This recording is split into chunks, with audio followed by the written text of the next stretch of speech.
Muy buenas de nuevo. Bienvenido al Vitalista, este podcast en el que hablamos tranquilamente, hablamos de salud, hablamos de osteopatía y de otra forma, ¿no? Una forma diferente de entender nuestro cuerpo y nuestra vida en general.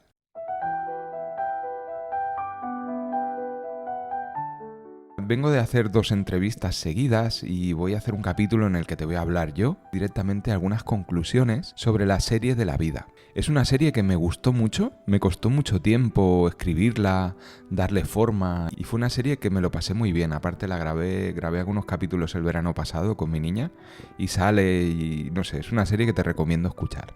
Entonces, lo que quiero hacer hoy es reflexionar un poco sobre a qué conclusiones llegué a raíz de escribir todo esto y de seguir pensando en la línea que pensaba y reafirmarme un poco en mis conclusiones y en la investigación que pude hacer. Entonces, tenía este capítulo en mente hace tiempo y lo he cogido con un poquito de urgencia porque pasa como hace 2 años ya me pasó. Estamos a 21 de marzo, ahora que estoy grabando, y empieza la primavera. Me gusta planificar mi año y planificar mis objetivos o mi visión, ¿no?, de la vida en trimestres. Y me guío mucho por las estaciones del año, por cuando empieza el frío en profundidad, ¿no?, que es en Navidad. Me guío mucho, ahora empezará la primavera, está lloviendo mucho y está siendo una primavera muy guay, va a ser una primavera muy guay, mejor dicho. Y yo ahora me trazo mis objetivos. Y luego en verano, cuando llegue julio o a finales de junio, volveré a hacer lo mismo. Y lo mismo para septiembre-octubre. Y a mí me gusta, ¿no?, trazar mis objetivos, ver por dónde voy, cómo llevo las cosas, me ayuda a saber en qué dirección estoy remando, ¿no? El remar es como el esfuerzo y veo dónde invierto trabajo y no sé, me parece, hay una frase que me gusta mucho, ¿no?, que dices que si no trazas objetivos o no vives tu propia vida y no tienes tu propio plan, mejor dicho, quiere decir que estás en el plan de otra persona. Y eso es lícito, y puedes estar en el plan de otro y que te apetezca, pero yo soy de la idea de que me gusta tener mis propios planes e intentar ir adelante con ellos. Y con todo, ¿no? Además, sin dejarme la salud, sin dejarme la familia, sin dejarme la vida social, y la lucha es un poco mantenerme ahí, ¿no? Y es una filosofía de vida que te hablaré de ella. De hecho, quiero sacar algunas cosillas para hablarte de este tema. Pero bueno, todavía estoy en ello. Sí, como ya sabes, estoy muy liado con un curso que la verdad está saliendo adelante y está yendo muy bien. Y lo tendrás en breve en mi web también, online, para poder hacerlo. Y nada, empezamos ya a full con el capítulo, ¿vale?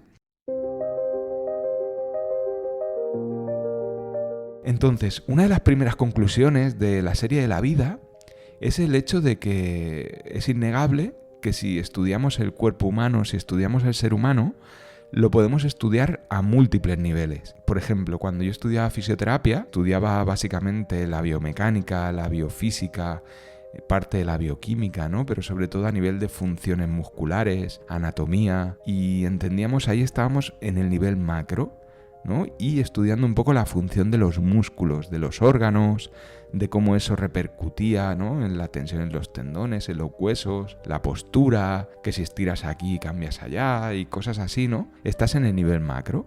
Luego, si profundizas un poquito y te sales de ese nivel y empiezas a mirar más en el interior, en la fisiología, entras a nivel de los órganos, ¿no? De cómo a lo mejor si estudias la función digestiva, pues cómo el páncreas segrega ciertas sustancias que hace que en el duodeno pues se dé la función digestiva, la función del estómago, y vas estudiando un poquito los órganos, ¿no? Luego puedes profundizar un poquito más, que esto lo hablaba, en la serie de la vida, y empiezas a ver un poco, por ejemplo, el tejido conectivo, cómo ahí ya empiezas a ver células que segregan y mantienen y van reabsorbiendo y creando en una matriz, ¿no?, donde hay otras sustancias como el colágeno, la elastina, los proteoglicanos y demás sustancias, ¿no?, y demás moléculas o fibras, y cómo eso da lugar a lo que llamamos los tejidos, el tejido muscular, el tejido conectivo. Y luego llega un momento en el que profundizas y tenemos las células que son los habitantes reales que trabajan en nuestro cuerpo, ¿no?, y los que enferman,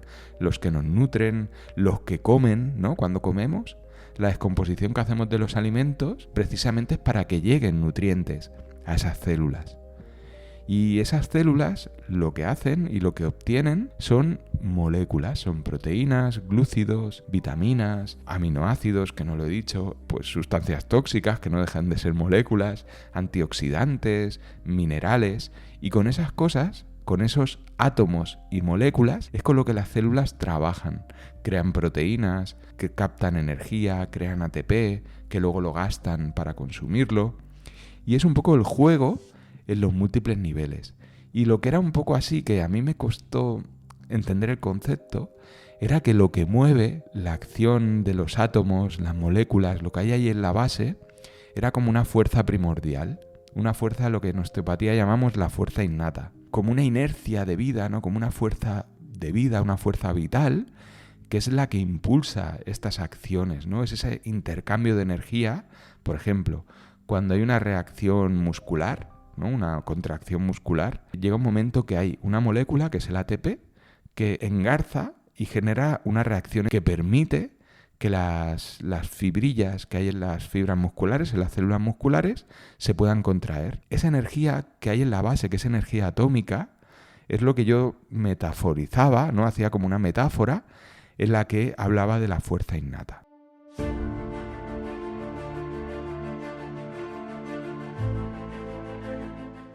Me gusta entender la vida como una relación a múltiples niveles, y a medida que lo estudiamos y que, por ejemplo, yo que trabajo en salud, que intento pues con mis pacientes, ¿no? Entender su funcionamiento, su cuerpo y ver qué es lo que no funciona bien, ¿no? Más que disfuncionar, qué es lo que no funciona bien, liberar, generar movimiento, generar espacio, mejorar hábitos. En el fondo lo que buscamos es mejorar la vida en este nivel celular.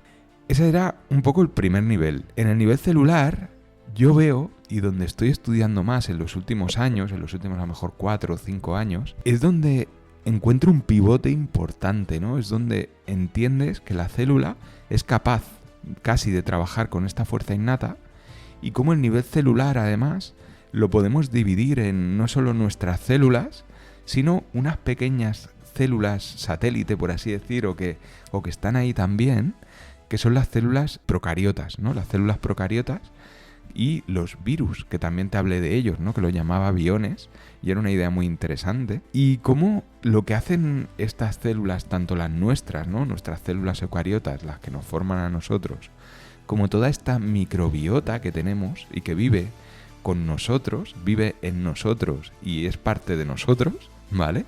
Lo que hacen estas células es jugar y trabajar con el nivel molecular y con esta fuerza innata, y a su vez crean lo que vemos a nivel macroscópico. Y estas ideas para mí son una de las conclusiones a las que yo no había llegado, ¿no? Y que a medida de en estos últimos años, cuando le he dado muchas vueltas, he investigado mucho, he leído mucho y he creado esta serie, ¿no? Que compartí contigo, me ha hecho entender mejor, ¿no? Cómo funciona la vida y cómo debajo de todos estos niveles está esa fuerza primordial.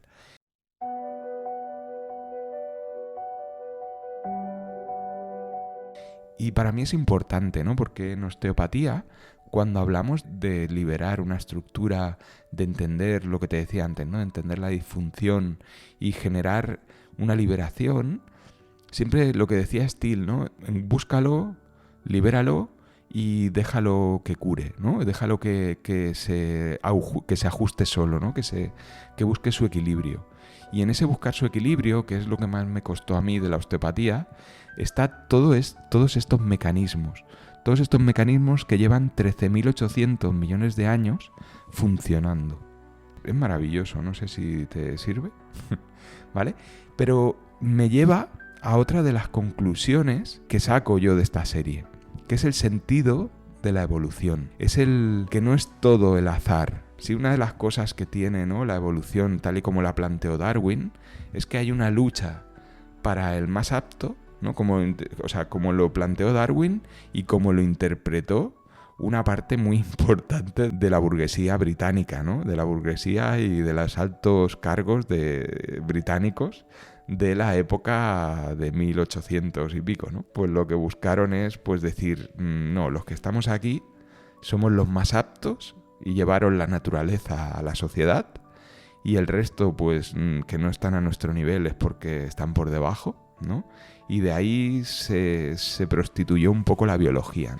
Porque la biología, en el fondo, y aunque esto choque, no es eso. La biología es más el que todas las especies y todos los microorganismos y todos los reinos convivimos en un equilibrio, ¿no? Que hacía yo la comparación del Rey León, ¿no? Del ciclo de la vida. Pues podría ser eso, es decir, el nivel microscópico, el nivel de bacterias, virus, es omnipresente y es sobre el que se organiza y se estructura la vida.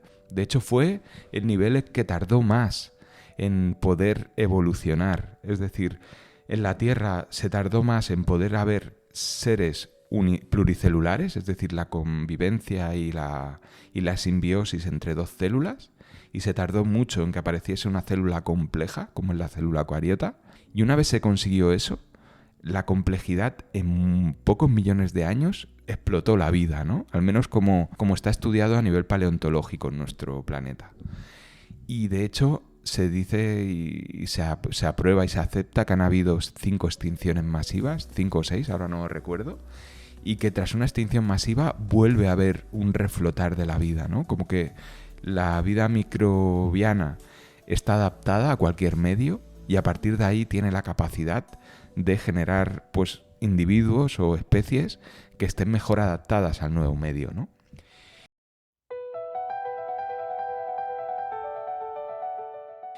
Y entendiendo la globalidad de la vida con una única meta, por así decir, que es persistir y aprender, esto lo decía yo en algún capítulo, el azar y la idea de la supervivencia del más fuerte que se ha llevado a la sociedad no tiene ningún sentido.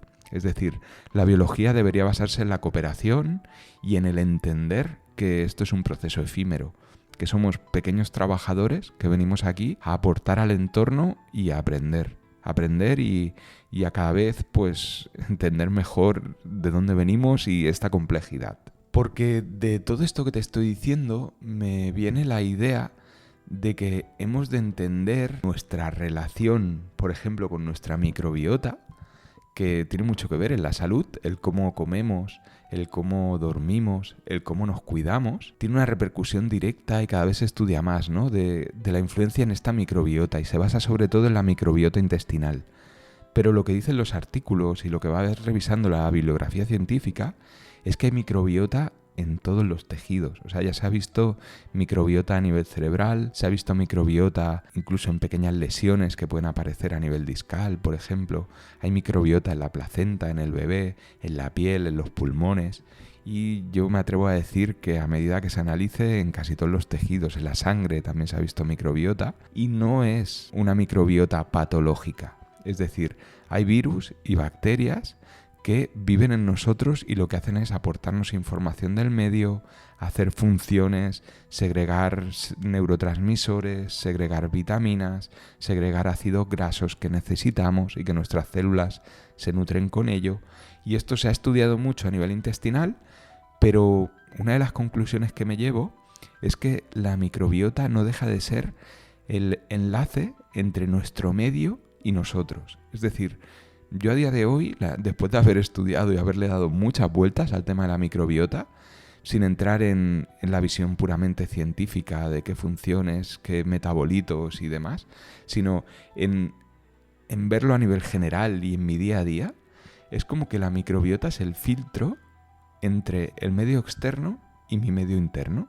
Es decir, todo lo que venga del medio va a pasar por mi microbiota, va a entrar en contacto con mis células y a partir de ahí lo voy a metabolizar, ¿vale? Y esto pasa con la alimentación, pasa con el aire que respiro y entender, pues eso, ¿no? Sí que es verdad que hay microbios muy hijos de puta, por así decir. Es decir, hay pues ciertas bacterias o ciertos virus que generan enfermedades muy chungas. Y he de decir, sin ser conspiranoico, ¿no? Pero que la investigación del hombre suele estar por ahí, ¿no? Cuando transgiversamos y tocamos estas cosas, ¿vale? Pero más allá de eso, sí que es verdad que hay entes muy patológicos y que nos pueden matar, pero no deja de ser parte de la vida. Cuando hay esto lo vi en un documental de Netflix, ¿no? Creo que era de David Attenborough, me parece. Tiene un documental, si lo buscáis, en el que se explicaban colonias de animales, por ejemplo,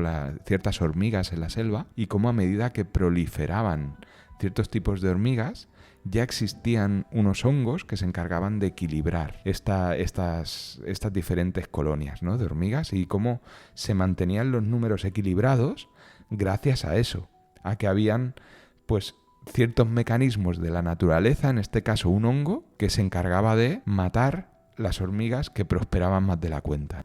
Y como la idea de que rompiendo el equilibrio natural, el propio sistema, la propia naturaleza, busca forma de que esto se equilibre, ¿no?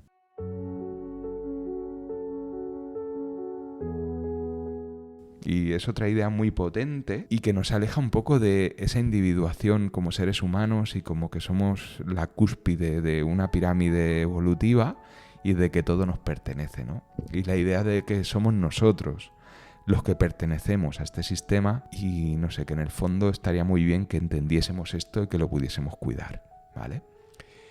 Pues he venido a darte estas reflexiones, espero que te hayan gustado, que te puedan aportar. Y son un poco las conclusiones de la serie de la vida. Como ves, me he pasado a un formato un poco más espontáneo, en el que te hablo en base, pues no ya a un guión que te estoy leyendo, sino a una serie de esquemas que me he hecho y reflexiones, y a partir de ahí, pues queda todo hilado y yo creo que está bastante bien. Nada, me despido, decirte que estaría, si te gusta el proyecto, si te gusta todo lo que voy compartiendo, sígueme en Instagram, porque allí te iré informando de más cosas, y a medida que voy comprendiendo cómo funciona todo este tema, cada vez estoy compartiendo más y estoy enseñando un poquito más todo lo que hago. Y como ya te dije, desde hace unos meses tengo cierta libertad para hacer lo que me apetezca. Trabajo y vivo ya de mi consulta y creo que seguiré así mucho tiempo. Y voy a empezar a compartirte nuevas ideas para seguir progresando y seguir mejorando nuestra salud y nuestra vida, y lo iré compartiendo a través de mi web y de mi perfil de Instagram. O sea, si te apetece, pásate por mi web, andrescuadrado.com, te suscribes a la newsletter, que en alguna página encontrarás el formulario. Ahora mismo, ya te he dicho, estoy en obras y está un poco desastre todo, pero en unos meses lo tendré bien. Entonces, con suerte, escuchas esto de cara a mayo, junio, julio, y lo mismo lo tengo todo perfectamente y te puedo empezar a ofrecer cosas, ¿vale? Pues lo dicho, comparte, sígueme, ha sido un placer y hasta siempre.